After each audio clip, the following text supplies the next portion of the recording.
Okay, so let's jump into hash functions, and first the definition of hash functions. Hash functions are auxiliary function, which translates into Hilfsfunktion. You know, it's not like a block cipher, something used for encryption. So you always use hash functions in conjunction, typically together with some other cryptographic mechanism, but it's a super important one. Okay, hash functions are auxiliary functions.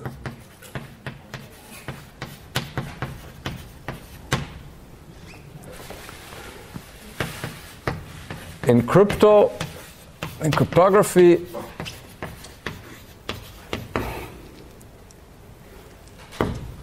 period, they are used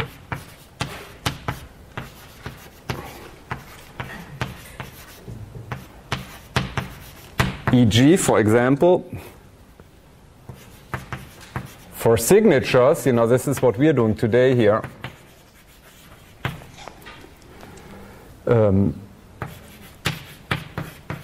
MAX, message authentication code, is something we're going to introduce in 2 weeks.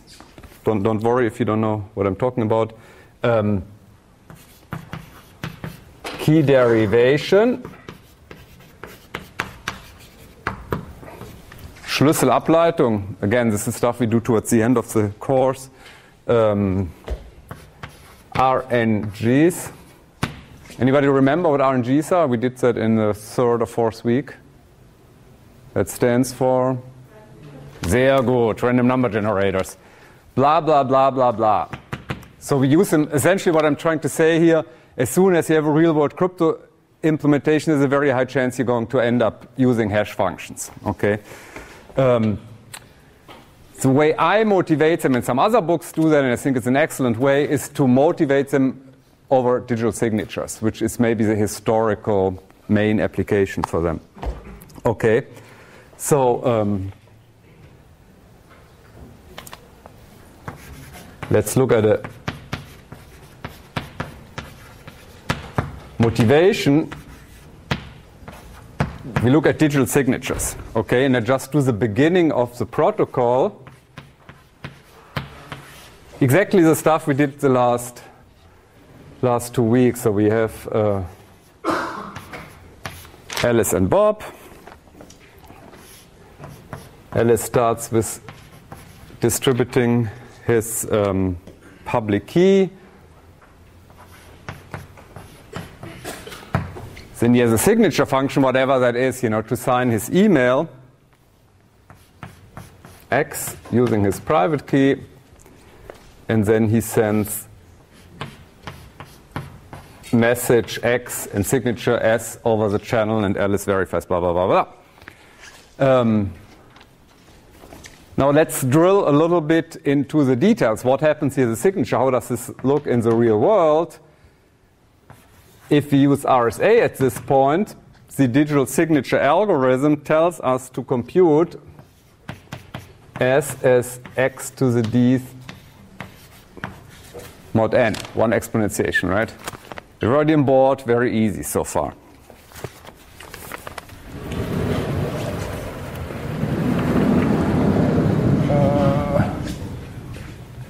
Very easy question. What is the problem now if I give you PDF? No, you give me. You want to send a PDF file to me by email attachment, right? PDF file. You want to sign it this way. Where's the problem here? Why? Well, what is the real world problem if you have a PDF file and you want to do that operation here? We have 90 minutes, so take your time with the answer. What's the problem here? Yeah. Yeah, you have to create a signature for every block we send. Yeah, for every block we send. How long is n there? N is maybe 2,000 bits, 2,048 bits. This is 256 bytes. This is short. Most PDF files are longer, right? What you see there with this algorithm, this formula, you can only sign something like 256 bytes at a time. Typically, your messages are longer. Okay, this is a problem.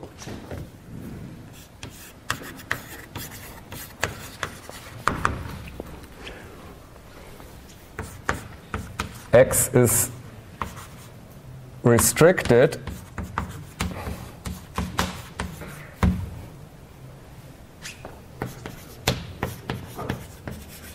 in length, e.g.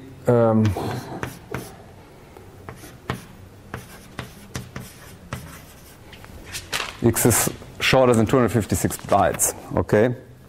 This is pretty annoying.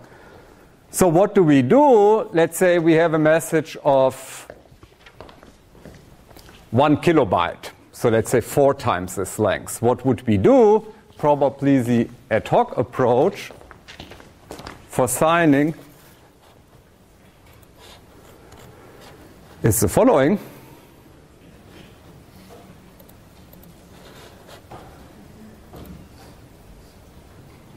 Okay. Just going to blow that up further. It's exactly what you see here in this figure.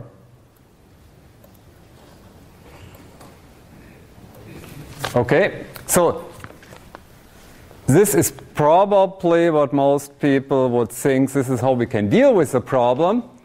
We have a longer message, let's say consisting of 4 blocks. We want to sign that, so what we do, we chop the message in 4 blocks. 1, 2, 3, here I have n, let's say in 4 blocks, and each block is individually signed. Voila, that's it. This is kind of what we do with block ciphers, right? AES only encrypts 128 bits. So, we do chunks. If you read the caption, die Bildunterschrift, at the very bottom it says insecure approach to signing of long messages. So what you see there is wrong, is really bad. Okay? And now I want to discuss with you why. And what I do in the book, I list 3 reasons why that is a really stupid idea, what we do then. Does anyone have any ideas without looking in the book? What is one practical problem with doing this approach here? Very practical, very engineering, yeah. It's not practical, but it's good. So he says you can simply austauschen, exchange a block. So one problem, that's actually the most serious one, that's a good comment. One thing what happens here is, let's say X, this is a contract. X is a long contract, right? And at the end, there might be attachments, Anhänge, and sometimes the attachments are really important, right? They talk about the evaluation of a company or a house or some other financial aspects, and that might be in the Anhang, in the attachment. So what you can do, for instance, here, you drop, as an attacker, you drop XN and SN, right? You just don't, interrupt the channel, you don't forward that. And so suddenly you have a signature, but the signature only goes over part of the message. Or maybe you have some signature in the middle and you just pull that out. Okay? You can play that game further. You could also exchange messages, for instance, right? You could reorder. I don't know whether that makes sense, depends on the attack, but maybe, X2 and S2 could be exchanged with X3 and S3. Okay? So what really happens, this is similar to this attack against the electronic codebook modes that we had last semester.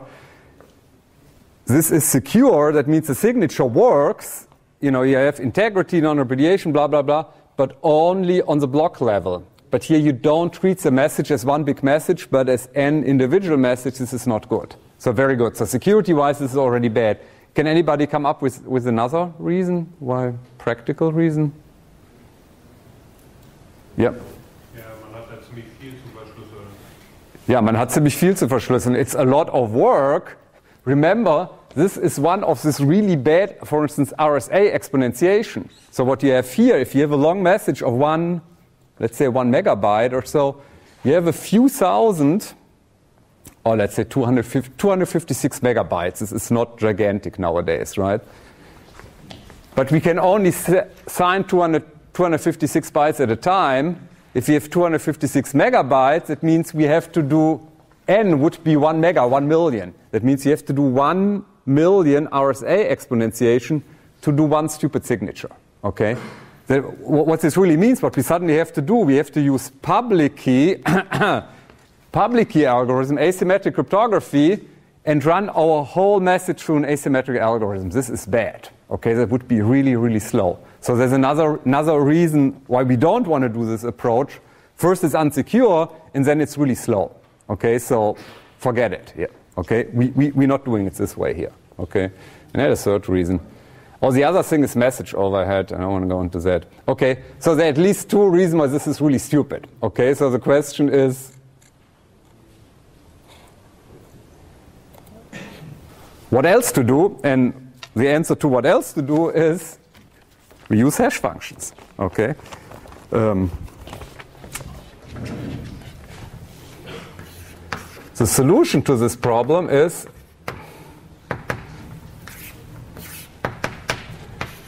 somehow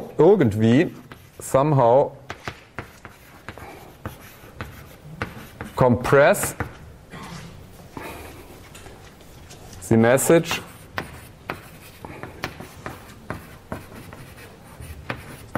X prior to signing. Means before we want to sign that, we try to compress it to make it smaller.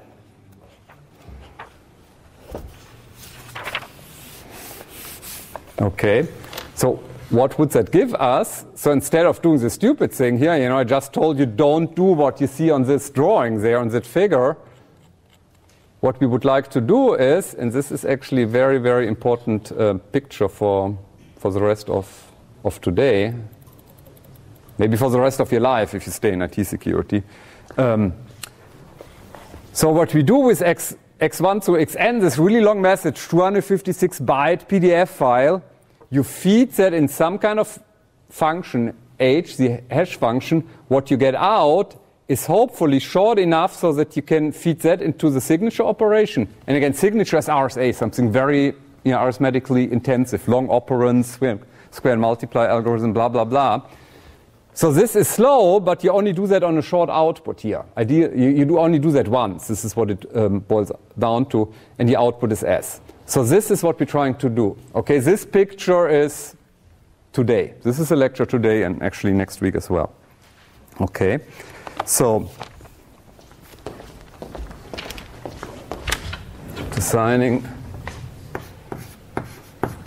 what is that figure? Figure 11.2. Okay, so this is what we're trying to achieve. And we do it today. It's kind of a nice lecture. It's very constructive. Sometimes I come in, I give you an algorithm, and then we talk a little bit about how it works. And sometimes I explain you why we do things a certain way. Here it's very constructive. It's a very systematic way how we approach hash functions. We are at this picture at this moment, and now we derive requirements just by looking at this picture without going into bit shifting and other arithmetic properties or so forth. Before we talk more about H, let's look at a protocol that we get.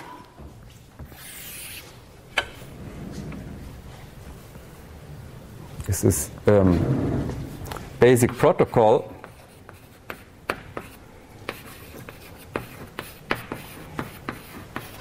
for digital signatures with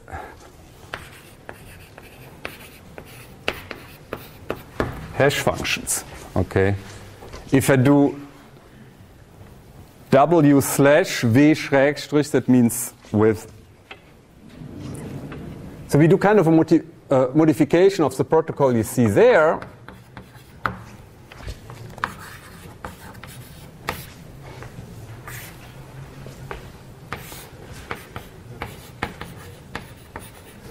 Bob sends kpublic over, and now instead of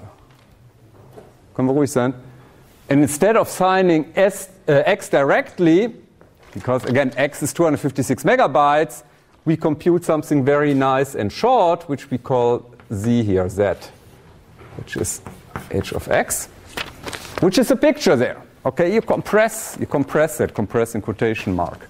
So you get something nice and short out, and this nice and short hash output can then be signed using the private key.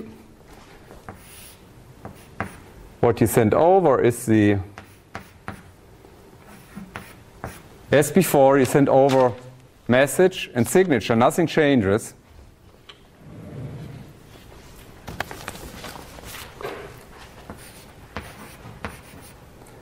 Alice verifies using Bob's private key.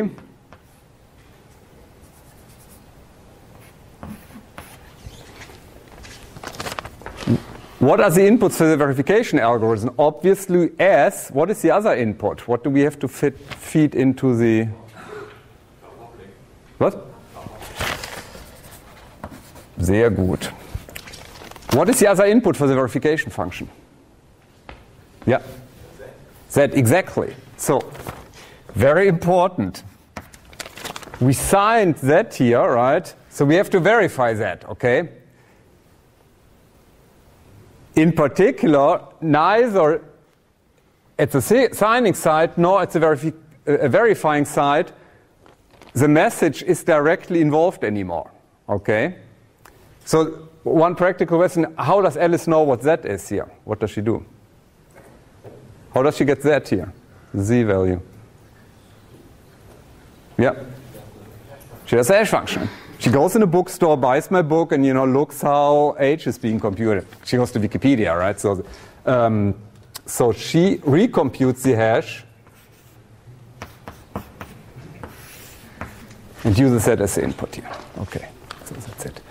Again, we're going to be in trouble. This is why the lecture is longer than 15 minutes today, because here and here, we're not using the message anymore, right? And that might be an opening for an attack.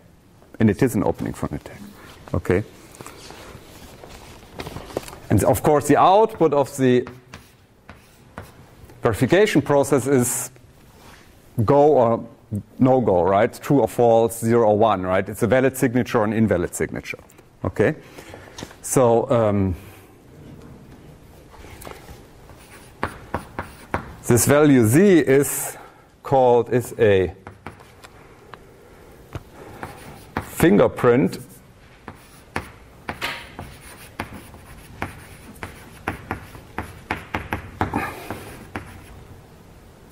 of the message of X, or a, in quotation mark,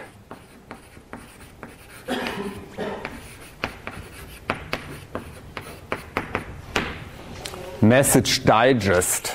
Wieso die Essenz? I don't have a good German word for that. Okay, die Essenz einer Nachricht vielleicht. Okay, fingerprint is pretty good. Okay, so far so good. So that was the motivation. We're done with chapter 1 of today, and now we turn to the second chapter.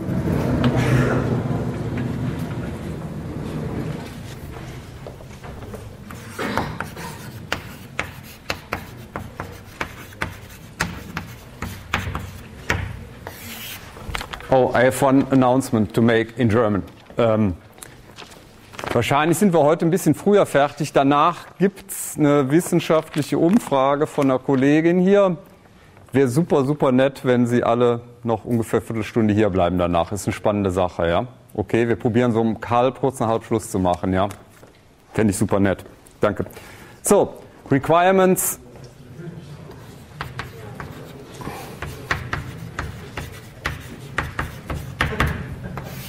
For hash functions, okay?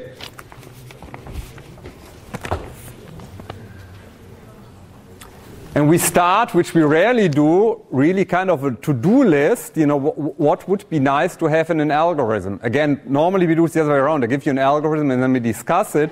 Now we try to really come up with, we do requirement engineering, okay? So the first requirement is,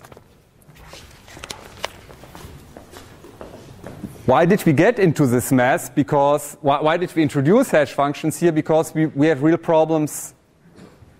Können wir ruhig sein? Hallo. Da auch. Da. Sie. Ja, genau. Die Dame. Sehr gut. We got into this problem because the message, we can't sign long messages. So probably one of the first requirement is no constraints with the length, no Beschränkungen. Okay, so the first thing, and we write that explicitly down, is we would like to have arbitrary input length.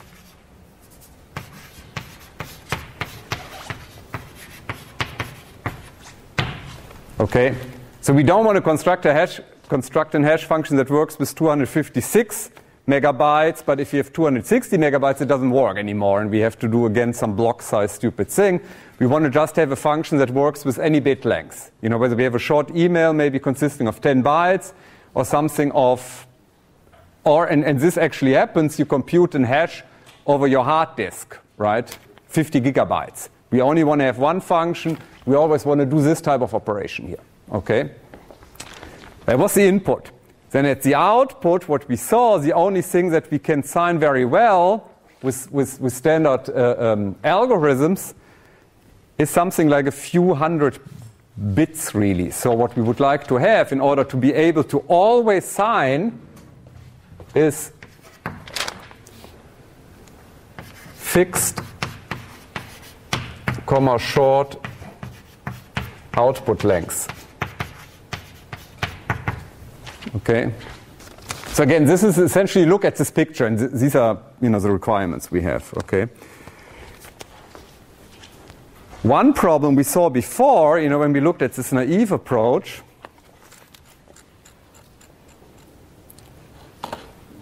one problem, and one of you said it, it's, you know, fancy term is high computationally load, means this is really slow. Okay, if you do that with, you know, if you do compute an individual signature. We don't want to do that, but what's happening here, if you have a 50 gigabyte hard disk, you want to hash that, you have to feed all bits, all the, you know, 50 billion, 50 Millionen, no, Milliarden, 50, what is it? Trillion, right? 50 trillion bits in this function.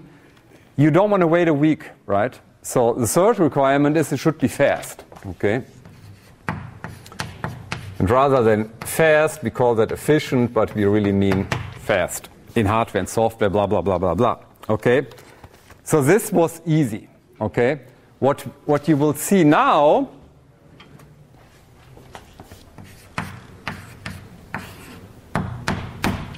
there are two more requirements, and they have to do with the security, and this is really the fun part of the lecture. Okay, this is really, really interesting. Okay, what's coming now. And we talk probably much more about attacks than we normally do when we discuss crypto algorithms. Okay. The first one I just give you without a big motivation, which is called pre-image resistance. Oh, I'll show you. I'll show you the requirements. Okay.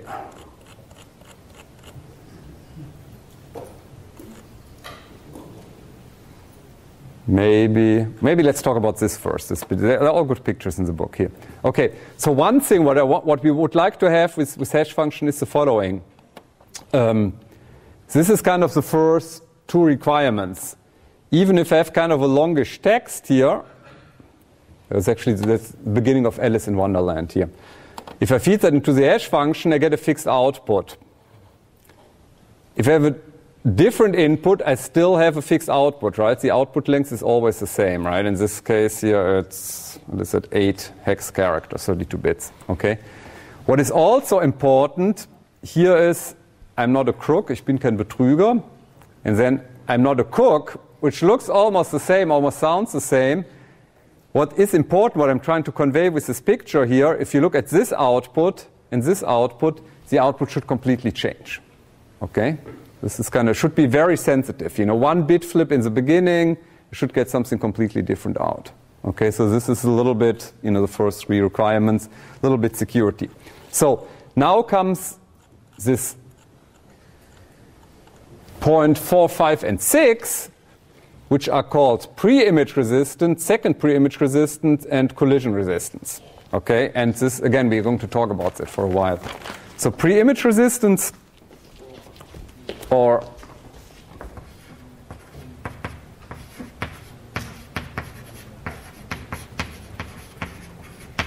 one-wayness, that means it's a one-way function. Okay, meaning what you see, what I'm trying to say, if I give you the hash output, it should be impossible to go back. Okay? It should be, if I give you the hash output, it should be impossible to compute x. Which is actually, and I have some kind of an example why that is important in the book, but it's, for digital signatures, it's probably not that super important, but for many other applications, such as key derivations, this is very, very important. So you want to have a one-way function, okay? This is what you see there on the left-hand side. Then the second one is called second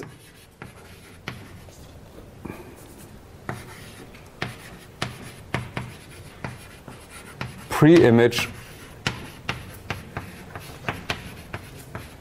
resistance. Oh, pre-image, this is a term I hate because it's far too complicated. What they mean with pre-image is input, okay? Das Vorbild, ne? Vor in, but not like this Idol, but the previous image or the input image, okay? So second pre-image resistance, what that means is, what you see here, given is x1 and the output, and now an attacker should not be able to compute x2 with the same hash value.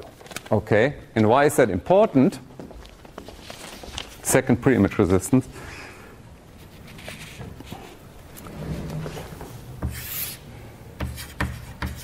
Let's discuss it a little bit. Second pre-image attack. Okay.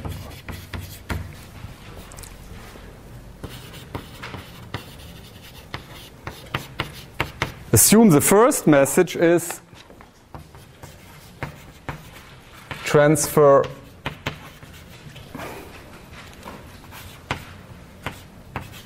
€10 in Oscar's account.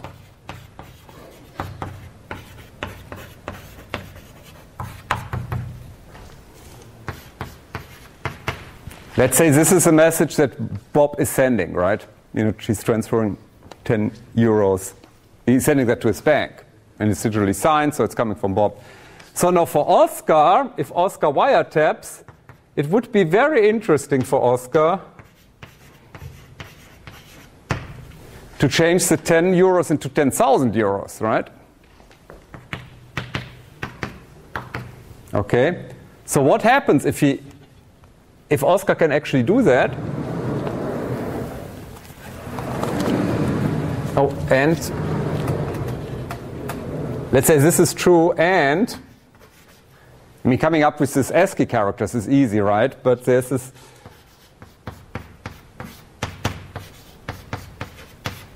additional condition that x1 and x2 have the same hash outputs, the same hash value, the same z. Okay.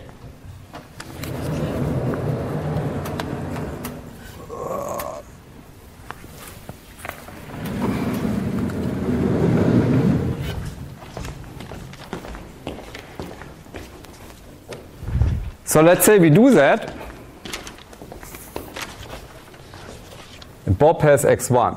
x1 means €10. It's a 10 euro bank transfer. 10 Euro Banküberweisung, right? Now Oscar, bad guy, right? Hacking somehow in the internet backbone. What he's doing here is he replaces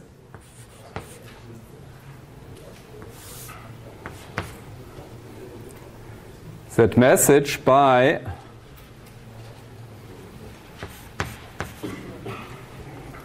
x2, comma s. Okay? This is 10,000 euros. That's a faked one, right? So what happens here, and of course it's not red. You know, he's not using red chalk for doing that, right? That means it doesn't say, hey, I'm a faked message. It still says, hey, I'm a message coming from Bob, right? So Alice, being the bank, she doesn't know this is fake. So what she does, she hashes x2 here. And now the problem, because it's the same z value, that means the verification still checks out here at this point. Okay? You just learned something very, very important here. Okay? This is what I stressed before. Both the signing operates on that and the verification operates on that. They're not operating on the message. So if you now somehow, try to sneak the wrong Z value in here, you use one message here and a different message at this point here, you might succeed. Okay? This is the price you pay when you fiddle around with hash functions, right? So this is obviously something we want to avoid. We want to have second pre-image resistance. So somehow we want to build hash functions where this attack doesn't work. Okay? What it boils down to, also am Ende, Endresümee ist, that Oscar should not be able to find an x2. Okay? If he knows x1, he should not be able to find x2.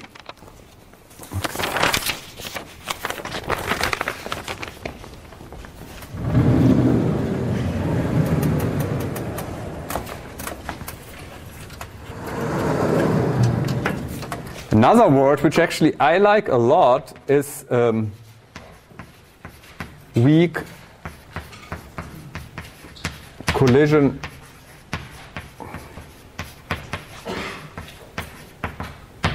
resistance, schwache Kollisionsresistenz. Okay? And you will know in a second why this is called weak collision resistance, or why it's called collision resistance. Well, we say the two outputs collide. They bang into each other, they're identical. And probably the most important attack, which is really also the motivation for the second half of the lecture, is the third one, which is called collision attack. Okay, and what we require is a collision resistance. So that looks almost the same. Again, we have a collision here in the output, right? The two hash values are the same. What do you think Professor Paar means with this funny notation here? Why do I have two question marks here? What is the difference between this case and this case here? What do you think? Yeah? I think in the left one, x1 is fixed value, and in the other one, they're random. Exactly. Right. In the middle, x1 is fixed and given in particular, right? It's just what you say. This is a bank transfer, right? In this right-hand case there, Oscar can choose both values. Okay? So this is called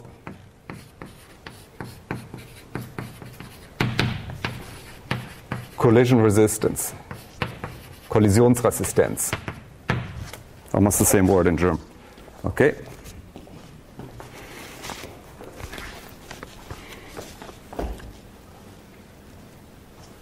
You might think this is completely useless because we need the situation there. But what I want to show you is a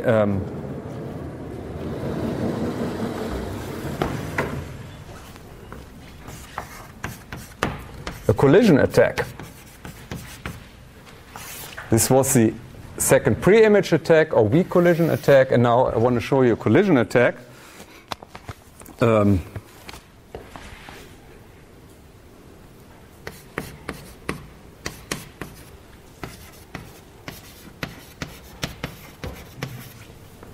Oscar is able to construct x1 and x2 as before. So there's one benign, a gutartige, x1, right, which says please transfer 10 euros into my account. And then there's the malicious one, the fake, the bösartige, which says, transfer 10,000 euros into my account. So let's look how we can map that into a protocol. So we have Alice, Oscar, and Bob as the participants, the actors. Again, Bob sets up his system and sends his public key over, makes his public key public. Oscar, of course, has x1 and x2, again, with those two properties. What Oscar does is he somehow tricks Bob into signing x1. Okay? And that seems far-fetched. How can that happen, right? It's not that I can give you one example would be Bob is Bob, Bob is you or me, is a person. Oscar is a e-commerce house. So he sells stuff on the internet, and this might be the invoice, the bill, right? He says, this is, you bought whatever, new earphones for your iPod, right, for 10 euros. And he says, please pay that and please sign that. This is my invoice, this is my PDF, please sign that and send that to your bank. So what Bob does now is, because X is a PDF and PDF is whatever, 50 kilobytes, so he has to hash that. So he computes the hash value of that. He signs the hash output using his private key. He sends X1 and S over the channel. And again, as is Oscar's chance, he intercepts here.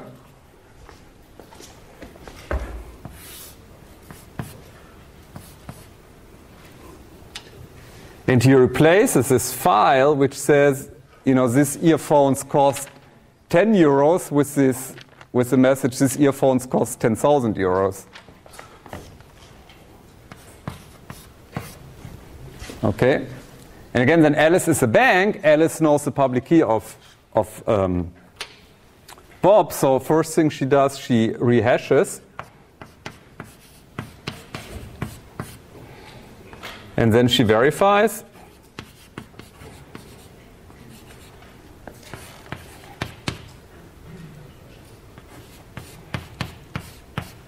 And she gets a true statement out.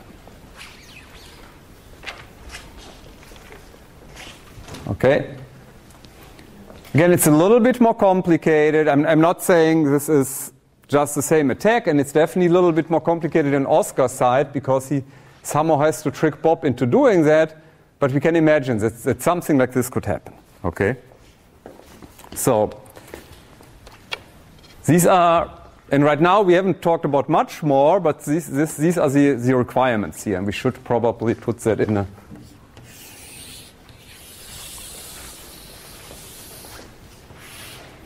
box.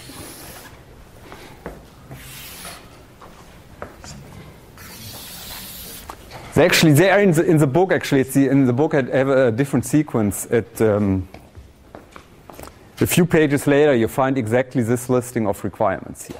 Okay, so this already ends the second part of the.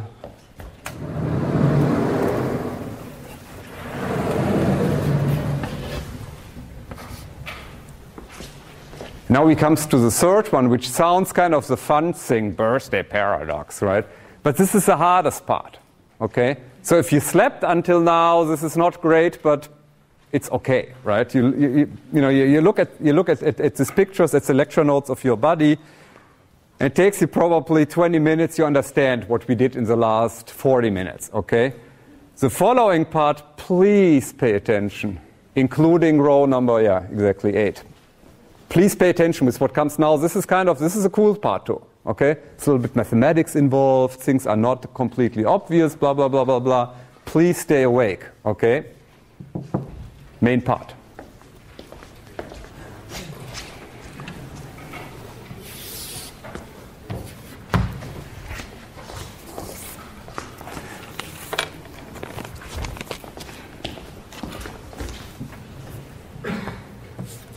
And we call that collision attacks and the birthday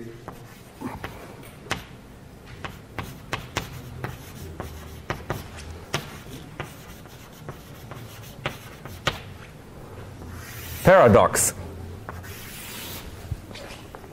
Nur kleine Frage zwischendurch. Wer kennt das Geburtstagsparadox? Wer hat davon schon mal gehört? It's about 41% of you know the birthday paradox. Okay, so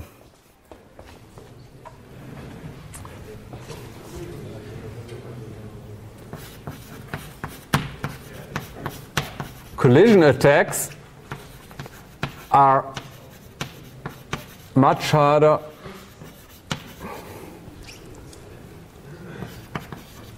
to prevent then second pre-image attacks.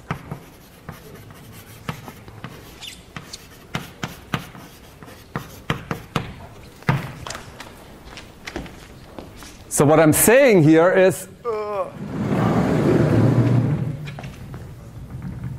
there's this one attack. Again, remember x1 was chosen by Bob, and here, and x2 was chosen by Oscar, right? x1 was given by Bob, x2 by Oscar. Here, it doesn't seem all that different, right? x1 and x2 are both chosen by Oscar. It turns out that this attack is much, much, much, much, much, much easier. When I say much, much, much, much, much, I mean square root of. You will see that in 20 minutes, okay? So if this takes n steps to do the attacks, this takes square root of n steps.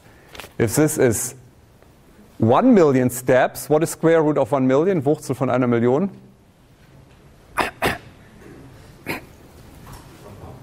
Very good. So if this is 1 million steps, this is 1,000 steps, okay?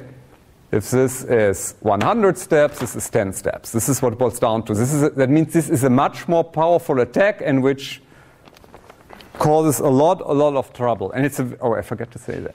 This is a very, very, very, very hot, very current topic, hash functions. Do you remember AES? Does anyone know when AES was created? The year, roughly? 2000, okay? And there was this 3-year process, right? Started in 97, I think. Yeah, 97 was this three-year process to create AES. The same thing is happening with hash functions right now. They're creating a new hash function. The whole crypto community is working on that. So it's a very cool thing, and this is what we're discussing here. This is a major, major requirement here. So this is very super important. Okay, it's not some kind of odd niche topic that Professor Paar really likes. This is actually, I don't even like it that much, but it's super important. So okay, so the first question. And obviously both attacks are pretty annoying, right? So we don't want to have them. So the first thing that we probably wondering question is, can we have hash functions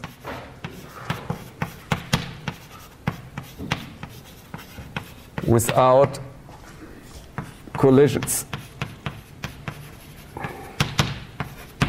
I mean, that should be kind of the normal reaction. You know, we saw 2 attacks. They're not even that complicated here.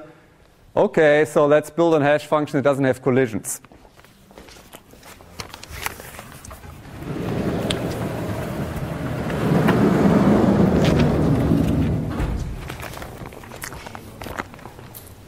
And it doesn't work. All hash functions must have collisions. And why is that? Does anyone know the answer? Yeah. Yeah, Bedingung 1 und 2, condition 1 and 2, namely that we allow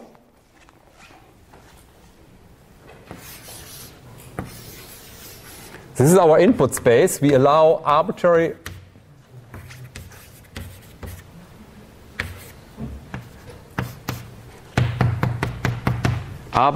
many, I couldn't even, close that because it's infinitely many, but let's just for visualization pretend I could do that, okay? So if this is the input space, the output space, let's call that the hash space if you wish, where my z values live, right? And what I do is I take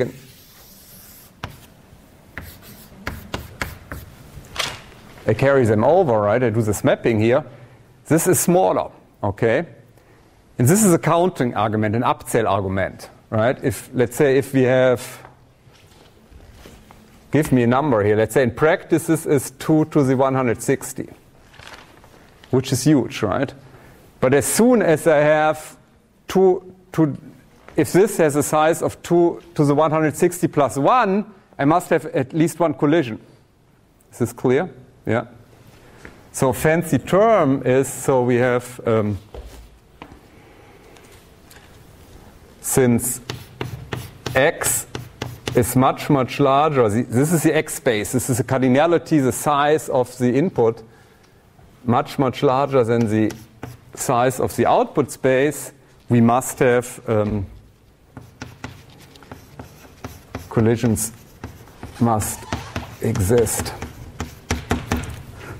What I learned when I wrote the book, there are two very fun, very nice names for this. This is super trivial. This is clear. There's no deeper math, right? Bigger than this, so we must have collision, period. But they're very fancy terms for that. There is the this is either called Dirichlet'sche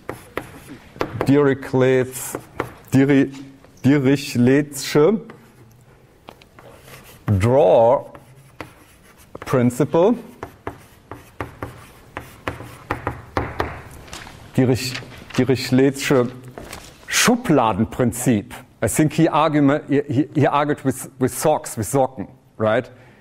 If you have 10 socks and you have only 9 drawers, 9 Schubladen, you're going to have a collision, right? There must be one drawer with 2 socks. Everybody with me? Okay. There's a funnier name to it too. Okay. The other one is called the Taubenschlagprinzip. Okay, which is the English word. I have to look that up. This is the pigeonhole principle. Okay.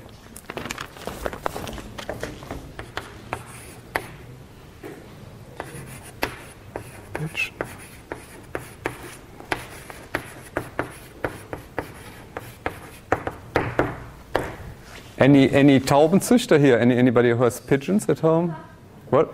Is there anyone? No. Okay. So it's the same. Let's say you have 20 pigeons, but only 19 boxes where they live, right? You must have one box with at least one box with 2 pigeons. Everybody with me? Okay. So this is the first thing that we consider.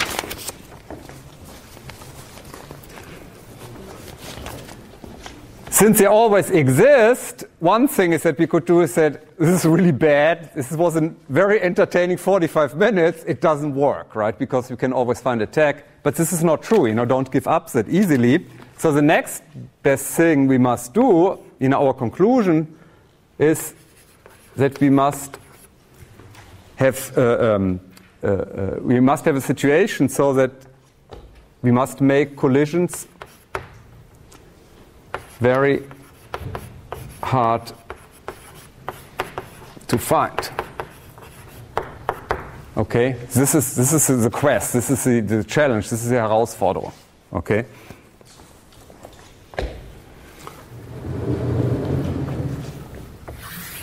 So let's look at how would we actually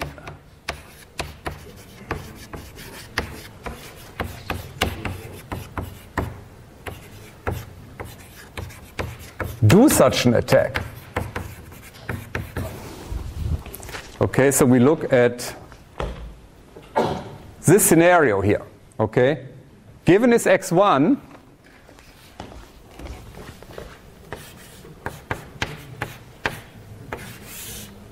Oscar puts this in a database, and what Oscar would like to have, he would like to find a colliding x2 here. So what he does is, and this is transfer 10 euros, so what he does is he constructs a message which says transfer 10,000 euros.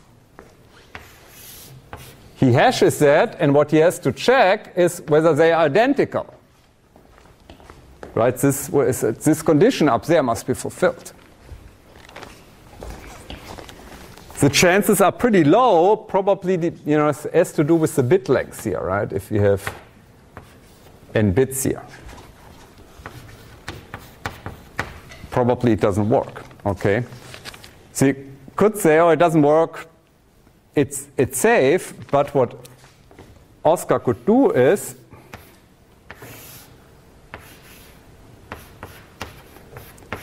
he can construct an x3, and now he can do a lot of things. One thing is, he said, okay, I don't want to have an attack that maps to, where the semantics, the contents is 10,000 euros, but maybe 9,909 euros. That would be one way that you can do it. But he could do even nicer things. He could keep the same semantics, the same context, saying, please transfer 10,000 euros, And at the end of the message, the end of the PDF, he adds one space, one Leerzeichen. You know what I mean? So you add, which is invisible to the bank, right? For the bank, its semantics are the same. However, if you have an additional ASCII character, you feed that into your hash function, you get a completely different output. Okay? You can check whether that works. If this doesn't work, he takes the next one, and so forth. Right? And this is very realistic. Very often you can take a message and you can do variation at invisible positions, really. Or you can add tabulatoren, tab stops. You can do all kinds of things typically to message that you don't see. Or if you have a encoding with 7-bit ASCII and you use the 8th bit of each character is not used. So each character, every character of your text, you have kind of one extra bit, and you can either set that to 0 or 1. That means with the same meaning, saying transfer 10,000 euros, you can generate many messages, and you can try to find a collision here. Okay?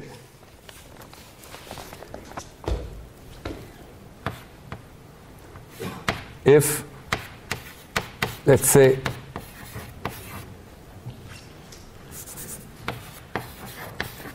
that if the cardinality is 80 bits, not 160, that means we haven't, this is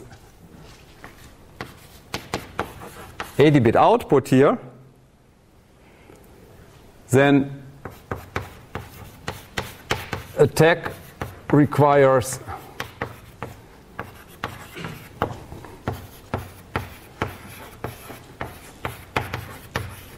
two to the 80 steps.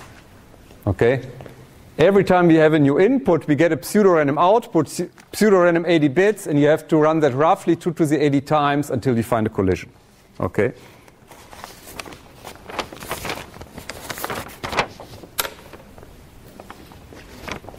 So what we're going to do now is we try to do the same thing. The same thing with the collision attack. Okay. So this was pre-image. Now we do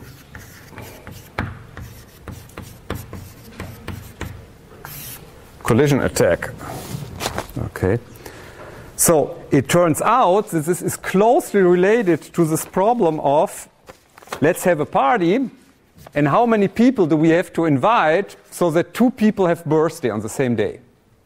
Seems very weird. Okay, we have a party, and maybe, and what pre-image tells us, if you have a pre-image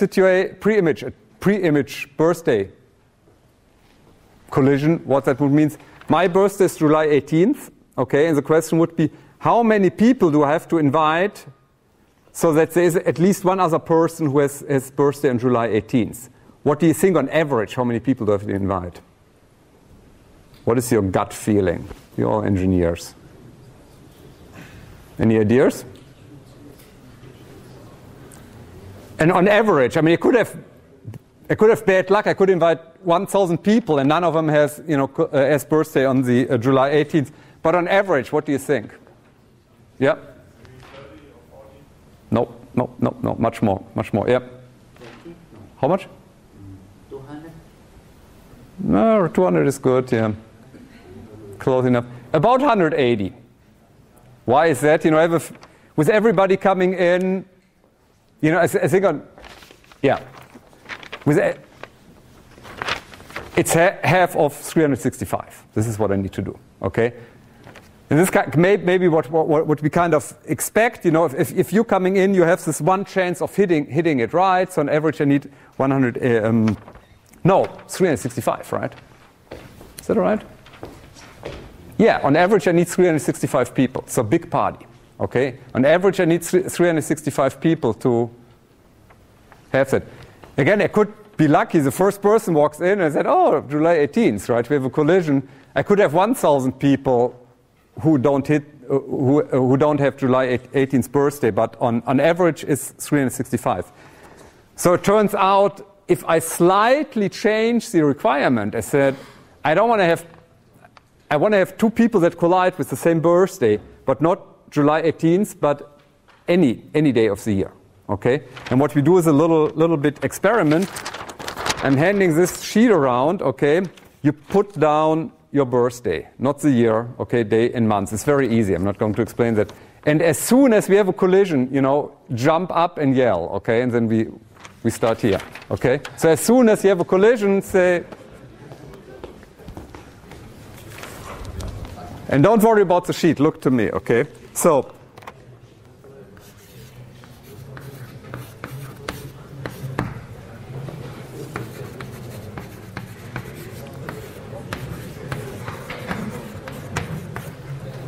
And now we're trying to do the math. I know this is really fun and exciting, but calm down, okay? So what is the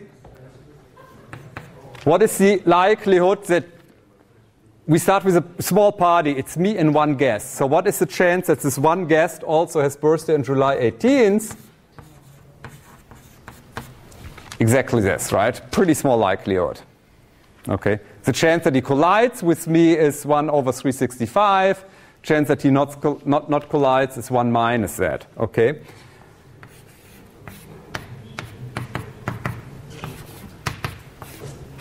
So what is the chance if you have 3 people? And now wake up. Now it's the most important sentence of the whole 90 minutes.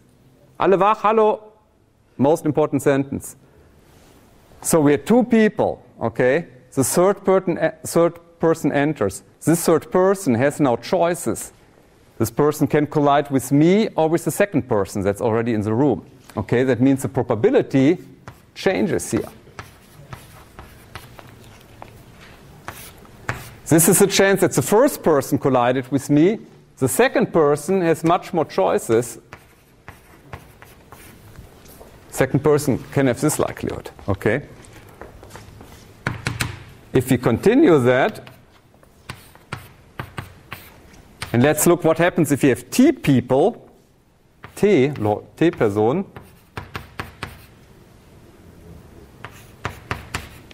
What we get is this likelihood.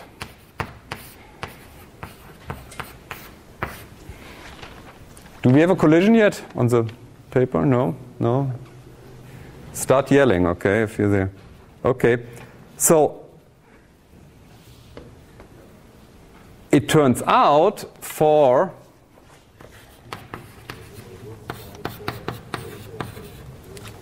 t equals 23, that means if you have 23 people in the room, we get P of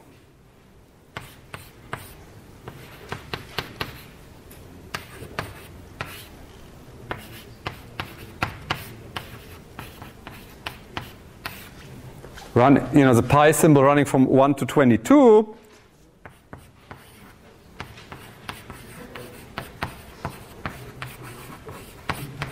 We have a 50% chance this happening. Okay?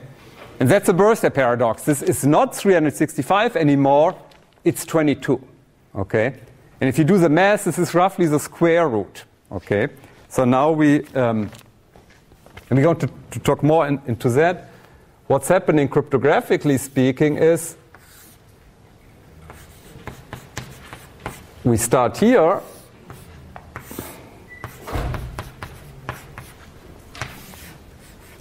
And if the attacker constructs the first message, he has only one possibility to collide.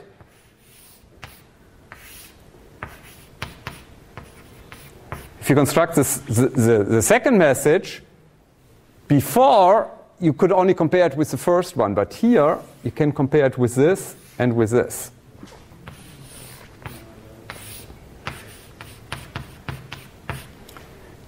If the attacker constructs the third message, he can check with all the previous ones. Okay, you get a feeling just the number of collision checks that I draw grows exponential here.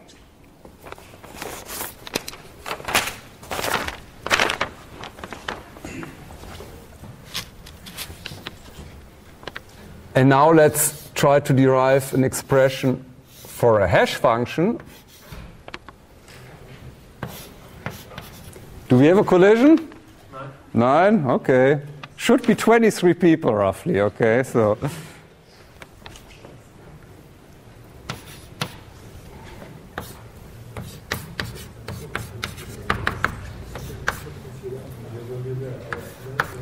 So this is the situation with respect to hash functions, okay? We have x1, x2 up to xt, and we have one output here, okay? Again, what you start with, P of no collision with T input values is again this pi symbol here, this Produktsymbol.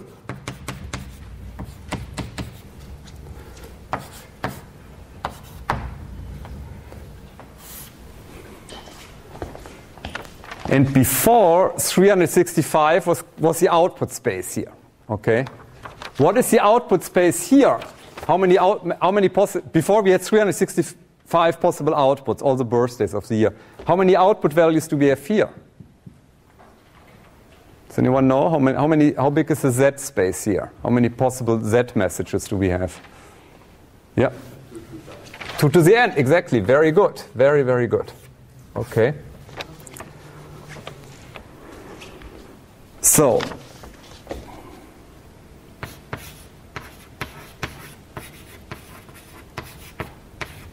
look in the book, blah, blah, blah, blah, blah, and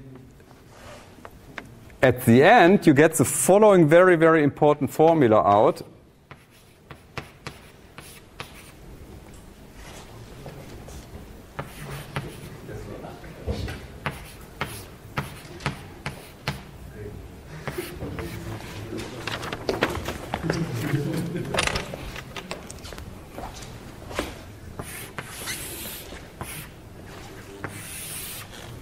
What does this formula tell us? This is the most important formula of the lecture. And first, what are the symbols? T is easy. T is the output of the number of inputs you have to feed in the hash function. This is, you don't know that yet, this is probability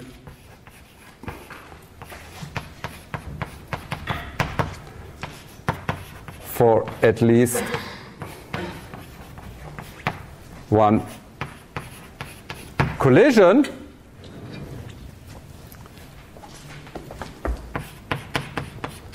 Example,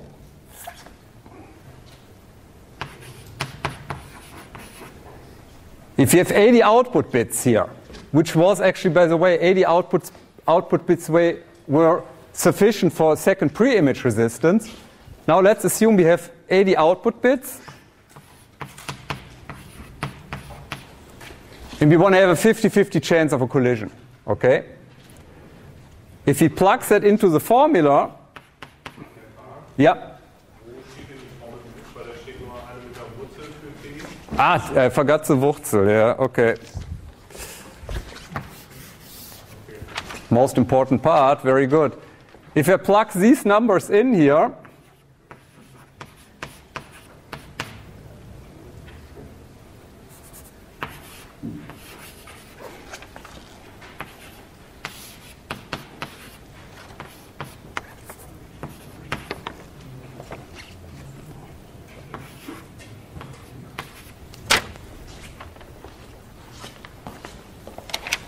do we have a collision? Haben wir eine Kollision? No? So keep going. Yeah, the colleague is going to continue. So this is the end here. What does this tell us? Before, with the collision attack, even if you have an 80-bit output, so it seems like we have a security of 2 to the 80, but it turns out we only need 2 to the 40 values to find a collision. Okay? So you get the square root in here. Okay? That means the collision, that means in order to get 80-bit security, we need twice the bit length. We need 160 bits of output length at this point here. Okay? We're going to talk about much more about this next week. That's the end. Now the colleague is coming, and please stay. Thank you very much.